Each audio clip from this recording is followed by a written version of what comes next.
कहानी में आ गया है एक दिल दहला देने वाला मोड़, जहां अमन की मौत के बाद उसके अंतिम संस्कार की तैयारियां शुरू हो चुकी हैं। राघव सिंह राजपूत का दिल गुस्से और गम से भरा पड़ा है। अब वह न अंजलि को देखना चाहता है और न ही उसकी मासूम बेटी को। उसे यकीन है कि अमन की मौत के पीछे अंजलि और उसके गर्भ में पल रहे बच्चे का हाथ है। लेकिन हकीकत इससे कहीं ज्यादा खौफनाक है।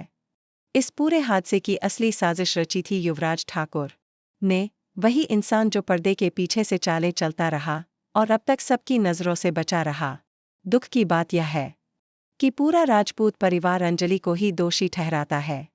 घर का माहौल जहर बन चुका है।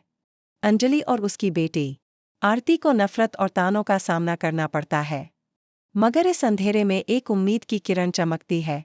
अंजलि की बेटी आरती, आरती जो अपनी माँ की तरह बहादुर, समझदार और निडर है।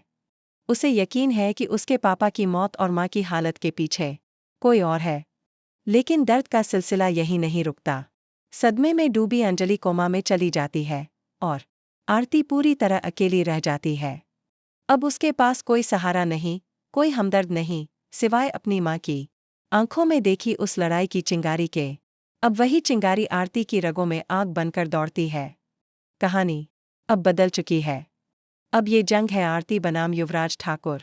क्या आरती अपनी मां अंजलि और पिता अमन के लिए इंसाफ की इस लड़ाई को जीत पाएगी? क्या वह सबके सामने उजागर कर पाएगी युवराज ठाकुर की घिनौनी साजिश? क्या वह अपने परिवार की खोई हुई इज्जत वापस ला सकेगी? आने वाला ट्रैक बेहद भावुक, रोमांचक और प्रेरणादायक तो देखना ना भूलिए। एडवोकेट अंजलि अवस्थी, जहां अब एक बेटी अपनी मां की अधूरी लड़ाई को मुकम्मल अंजाम देगी।